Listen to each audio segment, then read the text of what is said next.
শুভ সকাল সুপ্রিয় শিক্ষার্থীরা।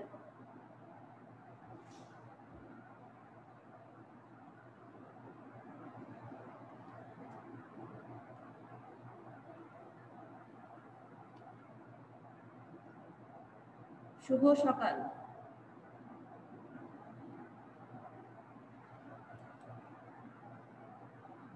মিহির, আমাকে শুনতে পাচ্ছ? জি ম্যাম। মিহির, ম্যাম আসসালামু আলাইকুম। ওয়ালাইকুম সালাম, কেমন আছো? ভালো ম্যাম, আপনি? আলহামদুলিল্লাহ, আমিও ভালো আছি। আমরা আজকে যে অধ্যায়টা নিয়ে আলোচনা করব সেটা হলো অধ্যায় 3। ঠিক আছে? অধ্যায় 3-এর আজকে খুব গুরুত্বপূর্ণ ক্লাসটা, খুব মনোযোগ সহকারে ক্লাসটা থাকবে আশা করি।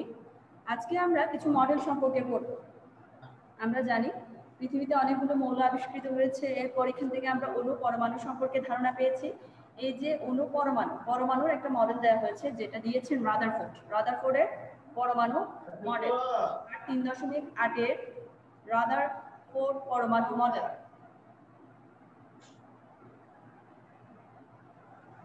হ্যাঁ, তোমরা কি পেয়েছো? আজকে আমরা যেটা পড়বো সেটা হলো রাদারফোর্ডের পরমাণু মডেল। এই মডেলটা খুবই গুরুত্বপূর্ণ একটা মডেল। এটা 1911 খ্রিস্টাব্দে বিজ্ঞানী রাদারফোর্ড পরমাণুর গঠন সম্পর্কে একটি মডেল প্রদান করে। কত বললাম? 1911 খ্রিস্টাব্দে বিজ্ঞানী রাদারফোর্ড পরমাণুর গঠন সম্পর্কে একটা মডেল প্রদান করেন। মডেলটিকে আবার সৌর মডেলের সঙ্গে তুলনা করা হয়েছে, যার কারণে এটাকে সোলার সিস্টেম মডেল বা সৌর মডেলও বলা হয়ে থাকে। তোমরা কি আমাকে শুনতে পাচ্ছ? Yes ma'am. ম্যাম খালি ওখান থেকে একটা আওয়াজ আসতেছে। একটু সাউন্ডটা ছোট আসতেছে, বড় করে বলো। ওখান থেকে একটা আওয়াজ আসতেছে। তাহলে আমরা আজকে পড়বো সেটা হলো রাদারফোর্ডের পরমাণু মডেল। রাদারফোর্ডের পরমাণু মডেল কত খ্রিস্টাব্দে মডেলটা আমরা পেয়েছি? 90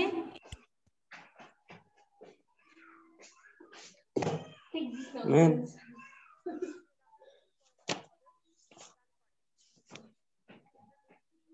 ম্যাম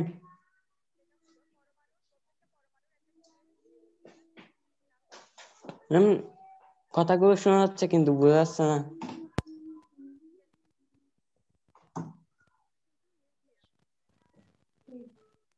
ডিস্টার্ব।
ম্যাম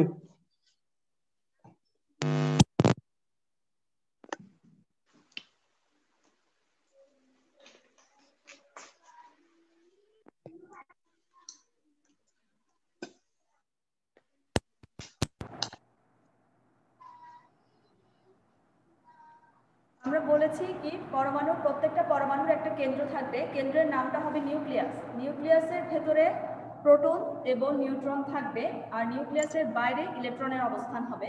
আমরা জানি আপেক্ষিকভাবে ইলেকট্রনের ভরটাকে কিন্তু শূন্য ধরা হয়, কাজে নিউক্লিয়াসের ভেতরে যে প্রোটন এবং নিউট্রনের ভর সেটাকে আমরা পরমাণুর ভর হিসেবে বিবেচনা করব। এটা হলো 1 নম্বর স্বীকার্য রাদারফোর্ড পরমাণু মডেলে। ক্লিয়ার? এরপর 2 নম্বর যে মডেলের স্বীকার্য রয়েছে সেটা হলো নিউক্লিয়াস অত্যন্ত ক্ষুদ্র। আমরা জানি নিউক্লিয়াসটা হবে অত্যন্ত ক্ষুদ্র এবং পরমাণুর ভেতরে বেশিরভাগ জায়গায় কি থাকবে, ফাঁকা থাকবে। তোমরা যদি এই ছবি থেকে খেয়াল করো দেখবে মাঝখানে পজিটিভ দেওয়া, এই পজিটিভ এটা হলো প্রোটন এবং এর বাইরে আমরা নেগেটিভ ইলেকট্রনের অবস্থান দেখছি এবং এর মাঝে মাঝে কিছু কি রয়েছে, ফাঁকা স্থান রয়েছে। নিউক্লিয়াসটা অত্যন্ত ক্ষুদ্র এবং পরমাণুর ভেতরে বেশিরভাগ জায়গায় ফাঁকা থাকে। এরপরে আমরা জানি যে সৌরজগৎ সূর্যকে কেন্দ্র করে বিভিন্ন কক্ষপথে ঘুরতে থাকে। যেমন গ্রহগুলো ঘুরে তেমনি নিউক্লিয়াসকে কেন্দ্র করে কিন্তু বিভিন্ন ইলেকট্রন ঘুরছে। কোন পরমাণুর নিউক্লিয়াসে যে কয়টা প্রোটন থাকে নিউক্লিয়াসের বাইরে সে কয়টি ইলেকট্রন থাকবে। এই কথাটা ভালো করে ক্লিয়ার করো। হ্যাঁ মাহি, শুনতে পাচ্ছ আমাকে? আমরা রাদারফোর্ডের পরমাণু মডেল সম্পর্কে আলোচনা করছি। এই রাদারফোর্ডের পরমাণু মডেলটাকে কিন্তু সৌরজগতের সাথে তুলনা করা হয়েছে, কারণ সৌরজগতের সূর্যকে কেন্দ্র করে যেমন বিভিন্ন কক্ষপথ রয়েছে এদের, ওই কক্ষপথগুলোতে গ্রহগুলো ঘুরে তেমনি নিউক্লিয়াসকে কেন্দ্র করে পরমাণুর যে নিউক্লিয়াস রয়েছে ওটাকে কেন্দ্র করে বিভিন্ন কক্ষপথ আছে। এই বিভিন্ন কক্ষপথে ইলেকট্রনগুলো ঘুরতে থাকে। কোনো পরমাণু নিউক্লিয়াসে খেয়াল রাখবে যতটি প্রোটন থাকে নিউক্লিয়াসের বাইরে ততটি ইলেকট্রন থাকবে। যেহেতু প্রোটন এবং ইলেকট্রনের চার্জ একে অপরের সমান, আমরা জানি প্রোটন হলো পজিটিভ, এর আগে আমরা জেনেছিলাম যে প্রোটনের চার্জ হলো পজিটিভ এবং ইলেকট্রনের চার্জ হলো নেগেটিভ, অর্থাৎ দুইটা সমান কিন্তু বিপরীত চিহ্নের, তাই পরমাণুর সামগ্রিক চার্জ কিন্তু শূন্য হবে। তোমরা কি আমাকে শুনতে পাচ্ছ? Yes ma'am. হ্যাঁ, তাহলে আমরা বলছি যে এখানে প্রোটন এবং ইলেকট্রনের চার্জটা একে অপরের সমান হবে এবং বিপরীত চিহ্ন, তাই পরমাণুর সামগ্রিক চার্জটা এখানে শূন্য হবে। ঠিক আছে, তোমরা ছবিগুলোর দিকে ভালো করে খেয়াল করো। এখানে মাঝখানে যে নিউক্লিয়াসটা রয়েছে সেখানে প্রোটনের অবস্থান, প্রোটনের সাথে এখানে নিউট্রনও থাকে এবং এর বাইরে বিভিন্ন কক্ষপথে ইলেকট্রনের অবস্থান, নেগেটিভ ইলেকট্রন অবস্থান করে। আমরা জানি প্রোটন আর ইলেকট্রনের চার্জ পরস্পরের বিপরীত, এর কারণে পরমাণুর সামগ্রিক চার্জটা শূন্য হবে। ঠিক আছে, এরপর আরেকটা স্বীকার্য হলো ধনাত্মক চার্জবাহী নিউক্লিয়াসের প্রতি ঋণাত্মক চার্জবাহী ইলেকট্রন এক ধরনের আকর্ষণ বল অনুভব করে। আমরা জানি সবসময় বিপরীত চিহ্নের জিনিসগুলো পরস্পরকে আকর্ষণ করে, অর্থাৎ ধনাত্মক চার্জবাহী নিউক্লিয়াসের প্রতি ঋণাত্মক আকর্ষণ বল কাজ করবে এবং এই আকর্ষণ বলটা হবে কেন্দ্রমুখী, অর্থাৎ কেন্দ্রের দিকে সেটা মুখ করে থাকবে। এই কেন্দ্রমুখী বলের কারণে পৃথিবী যেরকম সূর্যের চারদিকে ঘুরছে সেরকম নিউক্লিয়াসের চারদিকে ইলেকট্রনগুলো ঘুরতে থাকে। সেই জন্যই কিন্তু রাদারফোর্ডের পরমাণু মডেলকে সৌরজগতের সাথে তুলনা করা হয়েছে। এই মডেলটার আরেকটা নাম হলো সোলার সিস্টেম মডেল বা সৌর মডেল। কি বললাম? Solar system model. Solar system model বা সৌর মডেল। ঠিক আছে, এটা থাকবে রাদারফোর্ডের পরমাণু মডেলকে আমরা সৌর মডেল বা সোলার সিস্টেম মডেলও বলতে পারি। এই মডেলের সাথে বিজ্ঞানী রাদারফোর্ড সর্বপ্রথম কিন্তু আমাদেরকে নিউক্লিয়াসের ধারণা দিয়েছেন, তাই এটাকে আবার নিউক্লিয়ার মডেলও বলা যাবে। কারণ নিউক্লিয়াস সম্পর্কে ধারণা আমাদেরকে রাদারফোর্ড এই যে স্বীকার্যগুলো বলেছেন পরমাণু সম্পর্কে গবেষণা করতে গিয়ে তিনি এই স্বীকার্যগুলো আমাদেরকে দিয়েছেন, যেটা রাদারফোর্ড পরমাণু মডেলের মধ্যে উপস্থাপন করা হয়েছে এবং এই স্বীকার্যগুলোর সাথে তুলনা করা হয় এবং এখানে আমরা নিউক্লিয়াসের ধারণা পেয়েছি বলে এটাকে নিউক্লিয়ার মডেলও বলা হবে। তাহলে তোমরা কি রাদারফোর্ডের পরমাণু মডেলটা বুঝেছো?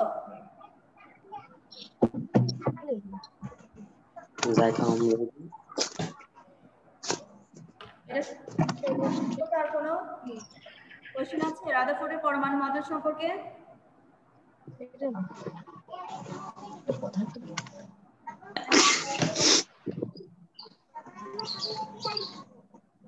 আমরা রাদারফোর্ডের পরমাণু মডেল সম্পর্কে মোটামুটি কিছুটা ধারণা পেয়েছি। ঠিক আছে, এখানে ইলেকট্রন অবস্থান হবে, এরা যার যার অবস্থানে থাকলে প্রোটন থাকবে নিউক্লিয়াসের কেন্দ্রে, ইলেকট্রন থাকবে বিভিন্ন কক্ষপথগুলো রয়েছে সেখানে ঘোরাফেরা করবে। ঠিক আছে, কিন্তু সামগ্রিকভাবে এই চার্জটা হবে শূন্য। তাহলে এটাকে আবার সোলার সিস্টেম মডেল বা নিউক্লিয়ার মডেলও বলা হয়ে থাকে। এটা আবিষ্কার করতে গিয়ে তার যে সবগুলো স্বীকার্য যে কি অ্যাপ্রুভ হয়েছে অন্যরা সেটা মেনে নিয়েছে, সেখানেও কিন্তু সেটা কিন্তু না। এর পরবর্তীতে যে বিজ্ঞানীগুলো এসেছেন হ্যাঁ জান্নাতুল, আমাকে শুনতে পাচ্ছ? রাদারফোর্ডের মডেল 3.9 রাদারফোর্ডের পরমাণু মডেল সম্পর্কে আলোচনা করছি। রাদারফোর্ড সর্বপ্রথম কিন্তু ধারণা দিয়েছেন এবং ইলেকট্রন কক্ষপথ তিনি এটাকে কার সাথে তুলনা করেছেন? সৌর মডেলের সাথে। অনেক বিজ্ঞানী কিন্তু তার এই মতামতের সাথে কি দেননি, স্বীকৃতি দেননি, বলছে না এটা সৌর মডেল কেন হবে, এটার নাম কিছু এখানে সীমাবদ্ধতা রয়ে গিয়েছে। রাদারফোর্ড পুরোপুরি ভাবে তার মডেলটাকে পারেনি, তার কিছু সীমাবদ্ধতাও রয়েছে। ঠিক আছে, সীমাবদ্ধতাগুলো কি কি? যেমন মডেল ইলেকট্রনের কক্ষপথের আকার এবং আকৃতি সম্পর্কে। হ্যাঁ আমাকে শুনতে পাচ্ছ?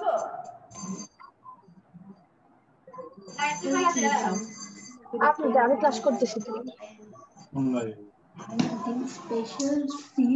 এই মডেল ইলেকট্রনের কক্ষপথের আকার এবং ইলেকট্রনের কক্ষপথের আকার ও আকৃতি সম্বন্ধে কোনো ধারণা দিতে পারিনি। আমাকে শুনতে পাচ্ছ তোমরা?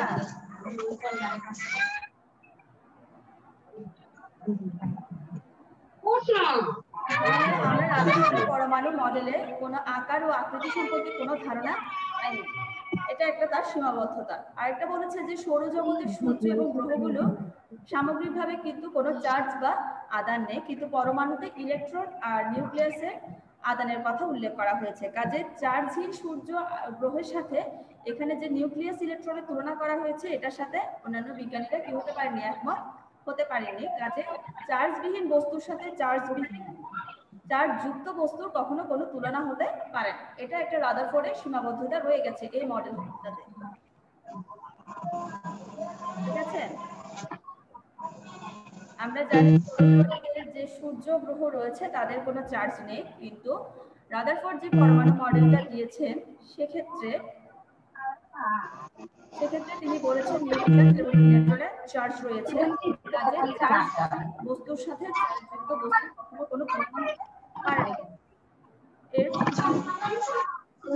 আরো বলেছেন যেটা এই মডেলে দেওয়া হয়নি, সেটা হলো যে অধিক ইলেকট্রন বিশিষ্ট পরমাণুতে ইলেকট্রনগুলো কিভাবে পরিভ্রমণ করছে, মানে কিভাবে কোন কক্ষপথে, এটা কি সোজাসুজি ভাবে এদেরকে প্রদক্ষিণ করছে নাকি বক্রভাবে, সেটার কোনো ধারণা কিন্তু রাদারফোর্ড দিতে পারেননি। এটা রাদারফোর্ডের একটা সীমাবদ্ধতা এখানে রয়ে গেছে। একজন ম্যাক্সওয়েল কি করেছেন, তার তথ্য অনুসারে ইলেকট্রন নিউক্লিয়াসকে কেন্দ্র করে ঘূর্ণনের সময় ক্রমাগত কি হতে থাকবে, শক্তি হারাতে থাকবে। যে তথ্যগুলো দিয়েছে সেখানে ইলেকট্রন নিউক্লিয়াসকে কেন্দ্র করে ঘূর্ণনের সময় ক্রমাগত, হ্যাঁ তোমরা কি আমাকে শুনতে পাচ্ছ? ইয়েস ম্যাম শুনতে পাচ্ছি। হ্যাঁ তাহলে শোনো, ম্যাক্সওয়েলের তথ্য অনুসারে আমরা জানি যে ইলেকট্রন নিউক্লিয়াসকে কেন্দ্র করে যখন ঘুরে তখন সেটা ক্রমাগত শক্তি হারাতে থাকে। ইলেকট্রন ঘূর্ণনের পথও কিন্তু ছোট হতে থাকে, যতই সেটা শক্তি হারাতে থাকবে তার কক্ষপথগুলো ছোট হতে থাকবে, এক সময় সেটি নিউক্লিয়াসের ওপর পতিত হবে। মানে এখানে ঘুরতে ঘুরতে তারা কি করবে, এক সময় নিউক্লিয়াসের ওপর পতিত হবে, অর্থাৎ পরমাণুর কোনো অস্তিত্ব সেখানে থাকবে না। যেহেতু সেটার কক্ষপথটা ছোট হয়ে যাচ্ছে এবং নিউক্লিয়াসের ওপর এসে পতিত হয়, সেহেতু তার কোনো অস্তিত্ব এখানে থাকে না, কিন্তু প্রকৃতিতে সেটা ঘটে না। ম্যাক্সওয়েলের তথ্য অনুসারে রাদারফোর্ডের পরমাণু মডেলটা একমত হতে পারেনি। এইগুলো হলো রাদারফোর্ডের পরমাণু মডেলের সীমাবদ্ধতা। তাহলে আমরা কয়টা সীমাবদ্ধতা সম্পর্কে জানলাম রাদারফোর্ডের? এই তো ধরে শুনতে যা। আমরা রাদারফোর্ডের কয়টি সীমাবদ্ধতা সম্পর্কে জানতে পারলাম? চারটা ম্যাম। চারটা। তাহলে এগুলো কি বলতে পারবে? এক নম্বরটা একটু বলতে পারবে? রাদারফোর্ডের পরমাণু মডেলের যে সীমাবদ্ধতা রয়েছে তার এক নম্বরটা কি? পারবো ম্যাম। হ্যাঁ বলো। এই মডেল ইলেকট্রনের কক্ষপথে আকার, ব্যাসার্ধ ও আকৃতি সম্বন্ধে কোনো ধারণা দিতে পারেনি। যেহেতু আমরা রাদারফোর্ডের পরমাণু মডেলটা পড়েছি, ওখানে কি আমরা কোনো আকার ব্যাসার্ধের কোনো কথা সেখানে শুনতে পেয়েছিলাম? পাইনি। এর মানে হলো এখানে কোনো ধারণা রাদারফোর্ড দিতে পারেনি। সেকেন্ড যেটা আছে সেটা কি? সীমাবদ্ধতা নাম্বার 2 কি বলেছিলাম ম্যাম? বুঝি নাই। রাদারফোর্ডের পরমাণু মডেলের সীমাবদ্ধতা 2 নাম্বারটা কি ছিল? বা যে কোনো একটা সীমাবদ্ধতা সৌরজগৎ বলো। হ্যাঁ বলে যাও। সৌরজগতে সূর্য ও গ্রহগুলো সামগ্রিক কোনো আধান বা চার্জ নেই, কিন্তু পরমাণুতে ইলেকট্রন এবং নিউক্লিয়াসে আধান বা চার্জ আছে। চার্জ আছে, কাজে কাজে আমরা এটা কি হয়, চার্জহীন সূর্য এবং গ্রহগুলোর সাথে চার্জযুক্ত নিউক্লিয়াস এবং ইলেকট্রনের তুলনা করা হয়েছে। কাজেই চার্জহীন বস্তুর সাথে চার্জযুক্ত বস্তুর তুলনা সঠিক নয়। সঠিক হতে পারে না। এরপর নেক্সট আরেকটা বলেছিলাম, সেটা কি? একের অধিক ইলেকট্রন বিশিষ্ট পরমাণুতে ইলেকট্রনগুলো কিভাবে নিউক্লিয়াসের চারদিকে পরিভ্রমণ করেছে তার কোনো ধারণাও এই মডেলে দেওয়া হয়নি। এরপর আরেকটা বলেছিলাম, সেটা কি?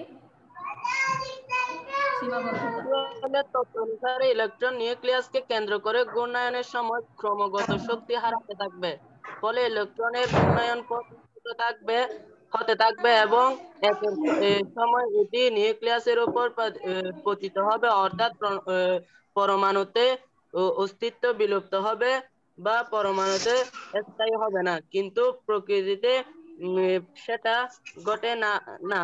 অর্থাৎ ম্যাক্সওয়েলের তত্ত্ব অনুসারে রাদারফোর্ডের পরমাণু মডেল সঠিক নয়। রাদারফোর্ড, অন্যান্য যে বিজ্ঞানী রয়েছেন, রাদারফোর্ড যে কথাগুলো বলেছেন যে পরমাণু কেন্দ্র আছে, নিউক্লিয়াস, ঠিক আছে, ঠিক আছে, কিন্তু এখানে যে চার্জের কথা বলা হয়েছে তার সাথে বিজ্ঞানীরা একমত হননি। এরপরে বলেছে যে যখন সেটা ঘুরতে থাকবে, ঘুরতে ঘুরতে তার শক্তি হারাতে থাকবে এবং সে পরমাণুর উপর পতিত হবে। এই সময়ও মানে অর্থাৎ পরমাণুর কোনো অস্তিত্ব এখানে খুঁজেই পাওয়া যাবে না, যেটার সাথে ম্যাক্সওয়েলের তথ্য অনুসারে রাদারফোর্ডের পরমাণু মডেলটা কি হয়নি, একমত হতে পারেনি। তাহলে আমরা কি সবাই রাদারফোর্ডের পরমাণু মডেলটা সম্পর্কে বুঝেছি? Yes miss. ওকে, তাহলে আমরা এখানে এই মডেলটা কিন্তু খুবই গুরুত্বপূর্ণ, খুব মনোযোগ সহকারে এখানে প্রত্যেকটা স্বীকার্য সীমাবদ্ধতা তোমাদেরকে মনে রাখতে হবে, ঠিক আছে? Yes miss. ওকে, এরপরে আমরা নেক্সট যে যাব সেটা হলো বোর পরমাণু মডেল। আমরা যেটা পড়ব সেটা হলো বোর পরমাণু মডেল। এরপর নেক্সটটা দেখো,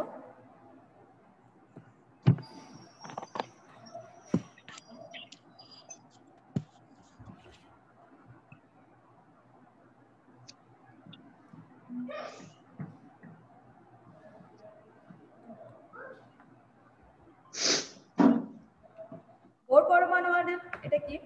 এটা রাদারফোর্ডের পরমাণু মডেল যখন তিনি আবিষ্কার করেছে সেখানে তার কিছু কি রয়েছে, ত্রুটি রয়েছে। এই ত্রুটিটাকে সংশোধন করার জন্য 1913 খ্রিস্টাব্দে বিজ্ঞানী নিলস বোর একটা মডেল প্রদান করেন, যাকে বলা হয় বোরের পরমাণু মডেল। ঠিক আছে, রাদারফোর্ড যে পরমাণু মডেলটা আবিষ্কার করেছে সেখানে কিছু ত্রুটি দেখা গিয়েছে, যেটা ঠিক করার জন্য নিলস বোর 1913 খ্রিস্টাব্দে একটা মডেল প্রকাশ করে, যে মডেলটার নাম হলো বোর পরমাণু মডেল। এখন আমরা বোর পরমাণু মডেল সম্পর্কে পড়বো, যে পরমাণুতে এটা কি একটা আমরা দেখতে পাচ্ছি, এখানে একটা পরমাণু দেখতে পাচ্ছি যার একটা কেন্দ্র রয়েছে এবং ইলেকট্রন তার চারপাশে কি করছে, ঘূর্ণায়মান অবস্থায় দেখতে পাচ্ছি। সেক্ষেত্রে যে পরমাণুতে যে সকল ইলেকট্রন থাকে সেগুলো নিউক্লিয়াসকে কেন্দ্র করে ইচ্ছা মতো কিন্তু যে কোনো পথে ঘুরতে পারে না। যে কোনো পথে তো সেটা ঘুরতে পারবে না, সেখানে একটা নির্দিষ্ট ব্যাসার্ধের কতগুলো কক্ষপথ লাগবে। এই নির্দিষ্ট ব্যাসার্ধের অনুমোদিত বৃত্তাকার কক্ষপথগুলোকে কিন্তু বলা হয় প্রধান শক্তি স্তর বা অরবিট বা সেল। ঠিক আছে, খেয়াল থাকবে এখানে ইলেকট্রনগুলো যেখানে ঘুরবে, নিউক্লিয়াসের পরমাণুর কেন্দ্র রয়েছে যেটাকে ঘুরবে, সেটার ক্ষেত্রে কিছু কক্ষপথ ইচ্ছামতো সে ঘুরতে পারবে না, কতগুলো নির্দিষ্ট কক্ষপথের প্রয়োজন হবে। সেই কক্ষপথগুলোকে বোর কি করেছেন, একটা নাম দিয়েছেন, সেটা হলো প্রধান শক্তি স্তর বা স্থির কক্ষপথ বা অরবিট। স্থির কক্ষপথে ঘোরার সময় ইলেকট্রনগুলো কোনরূপ কি করবে না, শক্তি শোষণ বা বিকিরণ করবে না। খেয়াল রাখতে হবে সেক্ষেত্রে কোনো শক্তি এক্ষেত্রে বিকিরণ হবে না এবং এখানে কোনো শক্তি শোষিত হবে না। এই যে স্থির কক্ষপথের কথা বলছি, এই কক্ষপথটাকে এন দ্বারা প্রকাশ করা হয়। কি দ্বারা প্রকাশ করা হয়? এন দ্বারা। এন দ্বারা। এন বলতে এখানে এন এর বিভিন্ন মান হতে পারে, 1 2 3 4 5 6 একাধিক। এখানে ইচ্ছা মতো মানে অনুযায়ী পরমাণু অনুযায়ী এদের নামকরণ করা হবে। যদি এন এর মান 1 হয় সেক্ষেত্রে আমরা প্রধান শক্তি স্তরের নাম দিব কে। খেয়াল রাখো বা একটু নোট করে ফেলে এগুলো। যদি n এর মান 1 হয় সেক্ষেত্রে প্রধান শক্তি স্তরটার নাম দেওয়া হবে কে, ক্যাপিটাল লেটারের কে। আর n এর মান যদি 2 হয় সেক্ষেত্রে প্রধান শক্তি স্তরের নাম দিব কি, বড় হাতের L। আর n হলে সেক্ষেত্রে নাম দিব m, মানে সিরিয়াল বাই যাবে। আর n = 4 হলে সেক্ষেত্রে প্রধান শক্তি স্তরের নাম দেওয়া হবে n। ঠিক আছে, এভাবে আমরা এই কক্ষপথগুলোকে নামকরণ করতে হবে। তাহলে আমরা জানি যে স্থির যে কক্ষপথ তাকে n দ্বারা প্রকাশ করতে হয়। n এর বিভিন্ন মান হতে পারে এবং n এর নাম বিভিন্ন মানের অনুসারে তাদের নামকরণ করা হবে কে, এল, এম, এন। ঠিক আছে, এরপরে ওর পরমাণু মডেলের আরেকটা স্বীকার্য হলো সেটা কোন শক্তি স্তরে ইলেকট্রনের কৌণিক ভরবেগ। এখানে আমরা একটা নতুন জিনিস সম্পর্কে জানতে পারলাম, সেটা হলো একটা ইলেকট্রনের কৌণিক ভরবেগ থাকবে। এটার একটা সূত্র আছে, তোমরা একটু নোট করে রাখো। mvr = m v, ছোট হাতে সবগুলো, mvr = nh by twice pi, nh by twice pi। তোমরা কি সূত্রটা লিখেছো? Yes, miss. হ্যাঁ, এই ক্ষেত্রে এখন m v r এগুলো কি? m হচ্ছে, আমরা মনে রাখবো m হচ্ছে ইলেকট্রনের ভর। আমরা গত ক্লাসে ইলেকট্রনের ভরের মনে আছে তোমাদের কারো? ইলেকট্রনের ভর সম্পর্কে বলেছিলাম, ওখানে ইলেকট্রনের একটা ভর ছিল নির্দিষ্ট একটা। 9.11 into 10 to the power inverse minus 31। 31. হ্যাঁ, এটাকে এক্ষেত্রে ইনভার্স করব, 10 to the power inverse 31 KG. তাহলে আমরা এই ইলেকট্রনের ভরটা খেয়াল রাখবো যে 9.11 into 10 to the power inverse 31 KG. m হলো তার ইলেকট্রনের ভর, আর r মানে আমরা জানি ব্যাসার্ধ। এক্ষেত্রে ইলেকট্রন যে কক্ষপথে ঘুরবে তার একটা ব্যাসার্ধ থাকবে, যেটাকে প্রকাশ করা হবে স্মল r দ্বারা। ঠিক আছে, এরপরে আরেকটা জিনিস রয়ে গেছে অ্যাম্পিয়ার এর মধ্যে v। v হচ্ছে কক্ষপথ বা শক্তি স্তরে ঘুরবে, মানে যে কক্ষপথে তারা ঘুরবে তার একটা বেগ থাকবে। এক্ষেত্রে ইলেকট্রনের বেগটাকে প্রকাশ করা হবে v দ্বারা। তাহলে আমরা তিনটে জিনিস সম্পর্কে জেনেছি, এখানে m হলো তার ভর, r হলো ব্যাসার্ধ, আর v হলো ইলেকট্রনের বেগ। এরপরে যে জিনিসগুলো আসলো, ডান পাশে যে জিনিসটা রয়েছে সেটা হলো nh by twice r। এখানে n টা হচ্ছে কি, আমরা জানি n এর মান 1 2 3 4, একটু আগে পড়েছিলাম যে 1 2 3 4 যে কোনো মান হতে পারে n। আর h হলো প্লাঙ্ক ধ্রুবক, খুব ইম্পর্টেন্ট একটা ধ্রুবক, কনস্ট্যান্ট মান সেটা। h হচ্ছে একটা কি, প্লাঙ্ক ধ্রুবক। h এর একটা মান আছে, h এর মানটা তোমরা একটু নোট করো। h =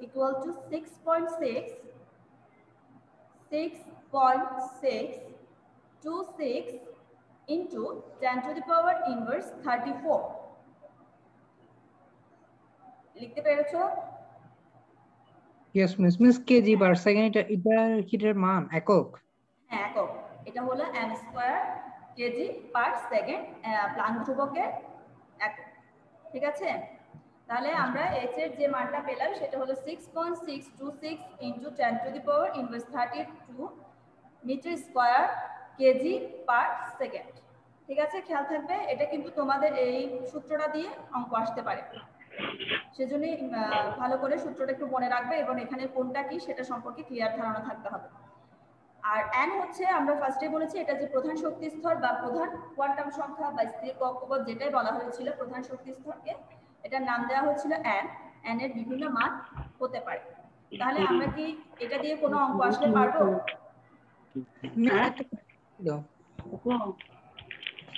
মিস এখানে ইলেকট্রনের ভর 10 to the power -31 দিছে, কিন্তু প্রকৃত ভর হচ্ছে যে -28। তাহলে আমরা এখানে কি 31 লিখবো নাকি 28 লিখবো? এটা লেখা যাবে, 31 দিতে পারো, 28 31, তার এটা ইনভার্স তো, যে কোনো একটা দিলে হবে, তোমার এখানে মানটা আসবে। ওকে, ঠিক আছে, এটা কোনো প্রবলেম হবে না। এখানে তোমরা চাইলে 28 টাও দিতে পারো বা 31 টাও লিখতে পারো, যেটা থাকে। তাহলে হ্যাঁ, এখানে যে কক্ষপথে n এর মান কম হবে, খেয়াল রাখবে যে n এর মান যেখানে কম হবে সেটা হবে নিম্ন শক্তি স্তর। শক্তি স্তরে n এর মান যেখানে কম হবে সেটা হবে নিম্ন শক্তি স্তর, আর n এর মান বেশি হলে আমরা মনে রাখবো সেটা উচ্চ শক্তি স্তর। ঠিক আছে, তাহলে আমরা কি সূত্রটা সম্পর্কে মোটামুটি আমাদের ক্লিয়ার ধারণা হয়েছে? Yes miss. ইলেকট্রনের কৌণিক ভরবেগে যদি বলা হয় ইলেকট্রনের কৌণিক ভরবেগের সূত্রটা কি দেখি বলো। mvr is equal to nh 2 pi by 2 pi। হ্যাঁ, তাহলে আমরা তো এগুলো বিভিন্ন মানগুলো জানি। ঠিক আছে, mvr পাই এর মানটা কি জানা আছে তোমাদের? 3.1215 হ্যাঁ 1416 ঠিক আছে পাই এর মান হলো 3.1416 6 তাহলে আমরা এগুলো সম্পর্কে যদি আমাদের অঙ্ক আসে আমরা মোটামুটি পারবো হয়তো এখানে তোমাদের ব্যাসার্ধ বের করতে বলতে পারে বা ভর বেগ তাহলে এই সূত্রটা মনে থাকলে আমরা যে কোনো ভাবে এটাকে ট্রান্সফার করে অঙ্কটা করতে পারবো ঠিক আছে এরপরে আরো একটা স্বীকার্য রয়েছে সেটা হলো কোনো একটা প্রধান শক্তি স্তরে ইলেকট্রন যখন ঘুরতে থাকবে তখন সেটা কি করবে না কোনো শক্তি বিকিরণ করবে না বা সেখান থেকে কোনো শক্তি শোষিত হবে না শুধুমাত্র এরা নিম্ন শক্তি স্তর থেকে উচ্চ শক্তি স্তরে যখন যাবে তখন শক্তি শোষণ করবে আবার যখন উচ্চ শক্তি স্তর থেকে নিম্ন শক্তি স্তরে আসবে তখন সেটা শক্তি বিকিরণ করতে থাকবে তাহলে কি বললাম তোমাদেরকে যে কোনো প্রধান শক্তি স্তরে যখন ইলেকট্রন ঘুরবে সেখান থেকে কিন্তু কোনো শোষণ বা বিকিরণ হবে না শুধুমাত্র তারা যখন নিম্ন শক্তি থেকে উচ্চ শক্তিতে যাবে তখন শোষণ হবে নিম্ন থেকে উচ্চতে গেলে শক্তি কি হবে শোষিত হবে আর উচ্চ শক্তি থেকে যখন নিম্নতে যাবে তখন সেক্ষেত্রে শক্তিটা বিকিরিত হবে সেক্ষেত্রে এখানেও একটা সূত্র রয়েছে যে বিকিরিত শক্তির একটা সূত্র আছে সেটা হলো hv equal to hc by lambda hv equal to hc by lambda ঠিক আছে উল্টা y এর মতো যেটা দেখতে পাচ্ছ এটা হলো ল্যামডা খেয়াল থাকবে यस উল্টা y তাহলে তো হ্যাঁ এখন আমরা যেটা জানি সেটা h তো আমরা মোটামুটি এর আগে জেনেছি যে এটা একটা প্লাঙ্ক ধ্রুবক h হলো কি প্লাঙ্ক ধ্রুবক v টা ছিল বেগ এক্ষেত্রে যদি আমাদের এখানে কিসের কথা বলা হয়েছে শক্তির কথা বলা হয়েছে এর আগে যে সূত্রটা ছিল সেখানে ইলেকট্রনের বেগ বলা হয়েছে v কে কিন্তু এক্ষেত্রে যেহেতু শোষিত বা বিকিরিত শক্তি বলছে কথা বলা হয়েছে সেক্ষেত্রে তার কম্পাঙ্কটা প্রকাশ করবে এই ভিটা দ্বারা যেটার একক হলো হার্টজ h যে দ্বারা যেটা প্রকাশ করা হয় সেটা হলো তার হার্টজ এটা একটু লিখে রাখো v হচ্ছে শোষিত বা বিকিরিত শক্তির কম্পাঙ্ক যার একক হার্টজ h টা বড় হাতের z টা হবে ছোট হাতের আরেকটা আছে সেটা হলো পার সেকেন্ড s ইনভার্স 1 এগুলো হলো কম্পাঙ্কের একক আর যে ল্যামডার কথা বললাম ল্যামডাটা এখানে কি তরঙ্গ দৈর্ঘ্য আমরা জানি তরঙ্গ দৈর্ঘ্যকে প্রকাশ করা হয় ল্যামডা দ্বারা শোষিত বা বিকিরিত শক্তির যে তরঙ্গ দৈর্ঘ্য হয় সেটাই হলো ল্যামডা যার একক মিটার যার একক কি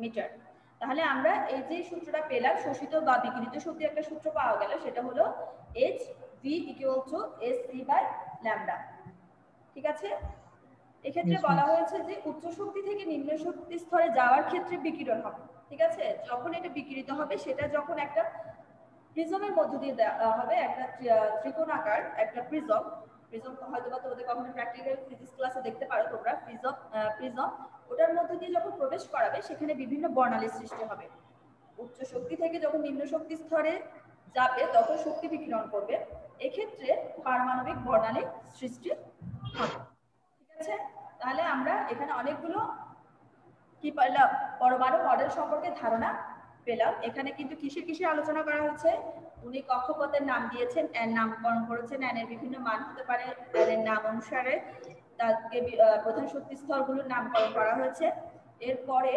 ইলেকট্রনের কণিক ভরবেগের একটা সূত্র পাওয়া গেছে কি यस मिस এরপর আরেকটা সূত্র কি পেলাম শোষিত বা বিকিরিত শক্তির পরিমাণটা হিসাব করার জন্য একটা সূত্র পাওয়া গেছে যেটা hv equal to hc by lambda আবার এখানে বলেছে যে উচ্চ শক্তি থেকে যখন নিম্ন শক্তিতে যাবে শক্তি বিকিরণ করবে আবার নিম্ন থেকে যখন উচ্চতে যাবে সেক্ষেত্রে শক্তির শোষণ ঘটবে হ্যাঁ তাহলে বোরের পরমাণু মডেলের সাফল্য বোর পরমাণু মডেলে তাহলে অনেকগুলো আমরা এখানে সাফল্য পেলাম উনি যে পুরোপুরি সাকসেস হতে পেরেছে এমন না তারও কিছু কি রয়েছে সীমাবদ্ধতা রয়েছে আমরা এগুলোর সাফল্য সীমাবদ্ধতা সবকিছুই মনে রাখবো যে কেন এই মডেলটা অন্যান্য বিজ্ঞানীদের সাথে একমত হতে পারেননি এখানে কি রয়েছে সীমাবদ্ধতা রয়েছে বা এখান থেকে আমরা কি নতুন জিনিস জানতে পারলাম সেটা যেমন দেখো যখন আমরা এটা তুলনা করব রাদারফোর্ডের পরমাণু মডেলের সাথে যখন বোর পরমাণু মডেলের তুলনা করা হবে সেটা কি হবে দেখো রাদারফোর্ডের পরমাণু মডেলে বলা হয়েছে যে সৌরজগতে সূর্যকে কেন্দ্র করে ঘুরবে গ্রহগুলো কি করতে থাকে ঘুরতে থাকে সেরকম পরমাণুতে ইলেকট্রনগুলো নিউক্লিয়াসের চারদিকে ঘুরতে থাকে সেক্ষেত্রে ইলেকট্রনের শক্তি স্তরের আকারের কোনো কথা বলা হয়নি, কিন্তু বোর পরমাণু মডেল আবার কি করেছেন, সে বৃত্তাকার পথের নামকরণ করতে পেরেছেন। এটা হলো দুইজনের, যে রাদারফোর্ডের পরমাণু মডেল এবং বোর পরমাণু মডেলের মধ্যে কি সামঞ্জস্যতা বা কি অসামঞ্জস্যতা, বা এখানে কি বলা হয়েছে এখানে কি বলা হয়নি, সেটার একটা ক্লিয়ার কি কনসেপ্ট এখানে দেওয়া হয়েছে। সাফল্য মানে এই যে তারা যে মডেলগুলো আবিষ্কার করেছে তাদের সাফল্যটা কোনটা কি। আবার রাদারফোর্ড পরমাণু মডেলে কিন্তু শক্তি শোষণ বিকিরণের কোনো কথা শুনতে পেয়েছিলাম আমরা না, আর কিন্তু ইয়ার মধ্যে বোর পরমাণু মডেলে শুনতে পেয়েছি যে এখানে শোষণ করবে, নিম্ন থেকে উচ্চতে গেলে কি হবে, শোষণ করবে, আবার উচ্চ থেকে নিম্নতে আসতে গেলে সেটা কি হবে, বিকিরণ করবে। তাহলে এই একটা কথা আমরা পেলাম, পরমাণু শক্তি বিকিরণ করলে সেক্ষেত্রে ইলেকট্রন উচ্চ থেকে নিম্নতে আসবে, এটা গেল। এরপরে আরেকটা হলো রাদারফোর্ডের পরমাণু মডেলের বর্ণালী সম্পর্কে বলা হয়েছিল। কোন বর্ণালীর কথা কি আমরা রাদারফোর্ডের পরমাণু মডেলে শুনেছিলাম? কিন্তু বোর পরমাণু মডেলে এখানে আমরা পারমাণবিক বর্ণালীর কথা শুনতে পেয়েছিলাম, যে যখন উচ্চ থেকে নিম্ন শক্তি স্তরে শক্তি বিকিরণ করতে থাকবে তখন এটা যখন প্রিজমে দেওয়া হয় তখন এরা বর্ণালী সৃষ্টি করতে পারে। এই কারণেই কিন্তু বোর পরমাণু মডেল অনুসারে হাইড্রোজেন আমরা জানি এক পরমাণু বিশিষ্ট, ঠিক আছে, এক পরমাণু বিশিষ্ট হাইড্রোজেনের বর্ণালী ব্যাখ্যা করা যায় কিন্তু বোর পরমাণু মডেল দ্বারা, যেটা রাদারফোর্ড পরমাণু মডেল দ্বারা ব্যাখ্যা করা সম্ভব নয়, কারণ তিনি বর্ণালী সম্পর্কে কোনো ধারণাই দেননি। ঠিক আছে, তাহলে এটা হলো রাদারফোর্ড পরমাণু মডেল এবং বোর পরমাণু মডেলের মধ্যে কি কি সাফল্য তারা পেয়েছেন বা কি কি হয়নি, তাদের মধ্যে একমত হয়নি, সেটা সম্পর্কে একটা ধারণা। এরপরে বোর পরমাণু মডেলের মধ্যে কি সীমাবদ্ধতা রয়েছে, মানে তিনি তার যে মডেলটা প্রকাশ করেছেন তার মধ্যে কি লিঙ্কস রয়ে গেছে সেটা আমরা জানবো। তিনি কি সম্পর্কে কনসেপ্টে ক্লিয়ার করেননি সবাইকে, সেটা একটু জানা যাবে। সেটা হলো বোর পরমাণু মডেলের মাধ্যমে এক ইলেকট্রন বিশিষ্ট পারমাণবিক বর্ণালী ব্যাখ্যা করা যায়, কিন্তু একের অধিক, শুধুমাত্র একটা মাত্র বর্ণালীর ব্যাখ্যাটা কিন্তু আমরা বোর পরমাণু মডেলের সাহায্যে দেওয়া সম্ভব, কিন্তু একের অধিক যে ইলেকট্রন বিশিষ্ট পরমাণুগুলো আছে, মানে আরো অধিক আরো অনেকগুলো পরমাণু আমরা পেয়েছি, সেখানে ব্যাখ্যা কিন্তু এই মডেল দ্বারা দেওয়া সম্ভব নয়। তাহলে এখানেও কিছুটা কি রয়েছে, সীমাবদ্ধতা রয়ে গেছে বোরের।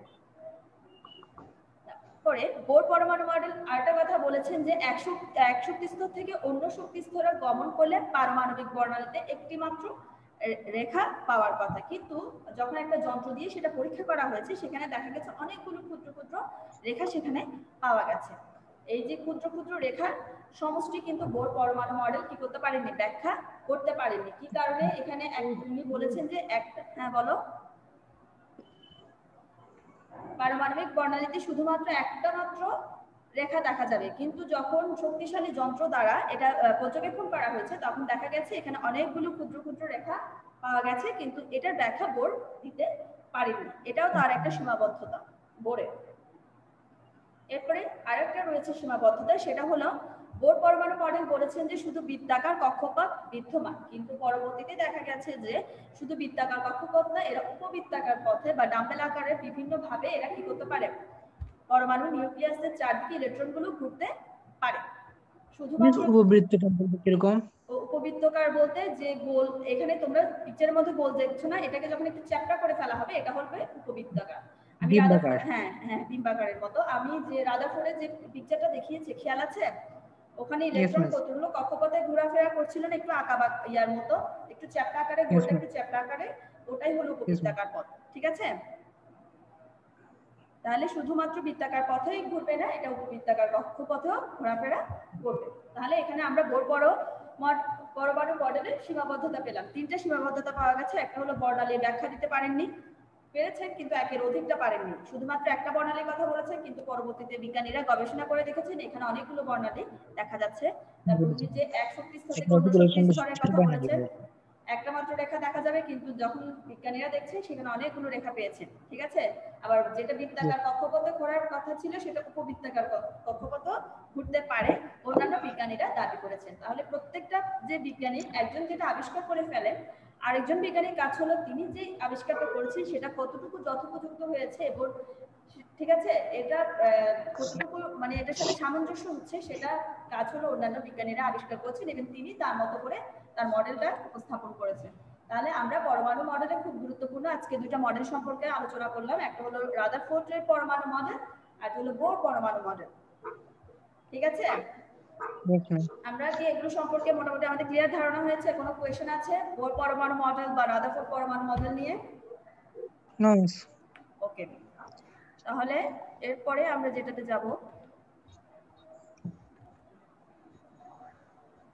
এরপর নেক্সটে যাও,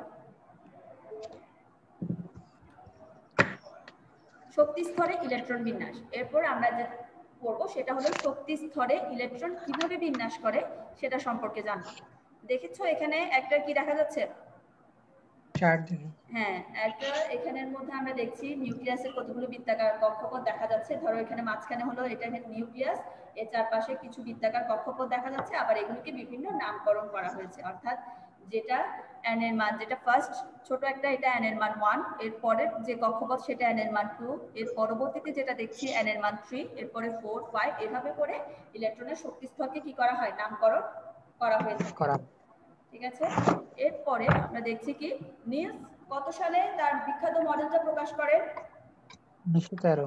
1913 সালে। এটা একটু খুব ভালো করে নোট করে রাখো বা তোমরা একটু আন্ডারলাইন করে রাখো, যাদের বই আছে, যে নিলস বোর তার বিখ্যাত মডেলটা প্রকাশ করেন 1913 সালে।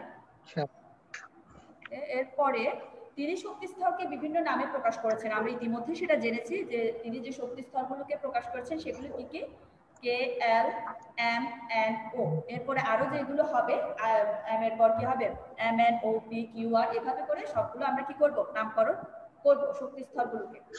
ঠিক আছে? Yes, miss.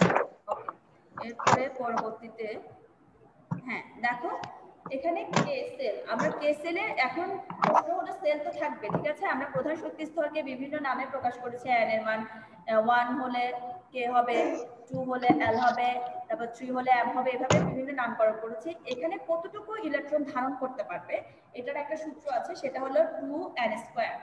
এটা একটু লিখে রাখো। একটা শক্তি স্তরের সর্বোচ্চ ইলেকট্রন ধারণ ক্ষমতা কত? 2n²।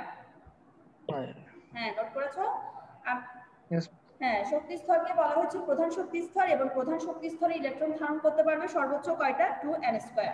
এখানে n বলতে n এর মান 1, 2, 3, 4 বিভিন্ন হতে পারে। অতএব এই সূত্র অনুসারে আমরা যখন k এর মান যখন n 1 হবে, k এর মান যখন 1 হবে, সেক্ষেত্রে সূত্রটা কি হবে তোমরা একটু স্ক্রিনে খেয়াল করো, 2 × 1²। অর্থাৎ k সেলে ইলেকট্রন ধারণ ক্ষমতা হবে কয়টি? দুইটি। আর এল সেলের ইলেকট্রন ধারণ ক্ষমতা হবে যখন n এর মান 2 ধরা হবে, মানে প্রধান শক্তি স্তর n এর মান যখন 2 হবে, তখন এল সেলের ইলেকট্রন ধারণ ক্ষমতা হবে 2 × 2²। ঠিক আছে? 8 হবে। 8, এখানে 4 হয়েছে। হ্যাঁ, এখানে 2 আমরা জানি 2² * 4, 4 এর সাথে যখন 2টা গুণ করা হবে 8 হবে। এখানে ভুলে 4 চলে আসছে। এরপরে এম সেলের ইলেকট্রন ধারণ ক্ষমতা হবে কত? আমরা যদি হিসাব করি 2n² দিয়ে, বলো। 2 × 3 স্কয়ার। হ্যাঁ, 3², তাহলে 3 দিনে 9, 9 দুগুণে 18, 18টি। এম সেলের ইলেকট্রন ধারণ ক্ষমতা হবে টোটাল 18টি। এরপরে হবে এন সেল। এন সেলে আমরা জানি n এর মান ধরো যদি 4 ধরা হয়, তখন সেটাকে আমরা এন সেল বলবো। এন সেলে কতটুকু ইলেকট্রন ধারণ ক্ষমতা থাকতে পারে? 32টি। ওটা সূত্র দিয়ে 2 × 4² হবে, অর্থাৎ 4 4 16, 16 দুগুণে 32টি ইলেকট্রনের টোটাল এখানে ধারণ ক্ষমতা হবে। এর পরবর্তীগুলো কিন্তু কিভাবে হবে, মানে এভাবে আমরা সূত্র দিয়ে পরবর্তী নামকরণগুলো করব। ঠিক আছে? তাহলে আমরা ইলেকট্রন শক্তি স্তরে ইলেকট্রন বিন্যাস সম্পর্কে জানতে পেরেছি। দেখি রাদারফোর্ডের পরমাণু মডেলকে কোন ধরনের মডেল বলা হয় একটু বলো। কিছু কোশ্চেন আছে এখানে, দেখো। রাদারফোর্ডের পরমাণু মডেলকে কোন ধরনের বলা হয়? আমরা অনেকগুলো মডেল, এটা দুই একটা নামকরণ করা হয়েছে কিন্তু রাদারফোর্ডের পরমাণু মডেলটাকে মনে আছে কারো? ম্যাম সোলার সিস্টেম মডেল বা নিউক্লিয়াস মডেল। হ্যাঁ হ্যাঁ, গুড, বলতে পেরেছো যে এটাকে সোলার সিস্টেম মডেল বা সৌর মডেল বা নিউক্লিয়ার মডেল বলা যাবে। দেখি আমরা, হ্যাঁ, সৌর মডেল, নিউক্লিয়ার মডেল, যে কোনো একটা নামকরণ করতে পারবে। এরপরে সেকেন্ড কোশ্চেনটা দেখো, কত খ্রিস্টাব্দে রাদারফোর্ড তার মডেল প্রকাশ করেন? 1911 খ্রিস্টাব্দে। সরি ম্যাম, 11 খ্রিস্টাব্দে। এরপরে থার্ড কোশ্চেনটা দেখো, নিলস কত সালে তার মডেল প্রকাশ করেন? নিলস বোর 1913 খ্রিস্টাব্দে। হ্যাঁ 1913 সালে। এরপরে শক্তি স্তরগুলোকে কি দ্বারা প্রকাশ করা হয়? এন দ্বারা। শক্তি স্তরগুলোকে কি দ্বারা প্রকাশ করা হয়? বিভিন্ন নাম, n এর মান অনুসারে এদের বিভিন্ন নাম হবে, সেগুলো কি কি? কে, মিস হ্যাঁ বলো। মিস আগে 1 2 দিয়ে এটাকে আগে বলা উচিত না? হ্যাঁ এটা যেহেতু পরে এক বাক্যের উত্তর তো, ঠিক আছে, এটা যেহেতু এক বাক্যের উত্তর সেক্ষেত্রে আমাদেরকে n এর মান অনুসারে কে, এল, এম, এন, ও এটা বলে দিলেও হবে, ঠিক আছে। কারণ তুমি যদি ওভাবে ডিটেইলস প্রশ্ন আসলে তখন লিখতে n এর মান 1 হলে এটাকে নামকরণ করা হবে কে, তারপরে n 2 হলে এল, এভাবে করে লিখবে, ঠিক আছে। যদি এক বাক্যে বলে তখন কে, এল, এম, এন, ও দিয়ে প্রকাশ করলে হবে, ঠিক আছে। তাহলে আমাদের ক্লাস আওয়ার তো শেষ মনে হয়। ওকে তাহলে তো